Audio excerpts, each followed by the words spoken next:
Hi guys, good afternoon. At ito, magluluto tayo ng paksiw guys na isda. Yung isda natin. May ginger tayo, garlic and onion. So ito, nakamarinate na to sa suka, black pepper, salt, ayan, and chicken powder. So ayan guys, sigigisa na natin.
At so, ayan na guys, naluto ng ating paksiw. So, ayan, nilagay ko pa siya ng laurel guys para mabango.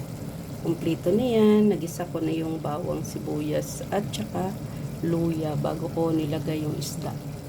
Para masarap siya guys. Pag ganitong luto, pag ginisa guys, yung paksiw ay matagal mapanis.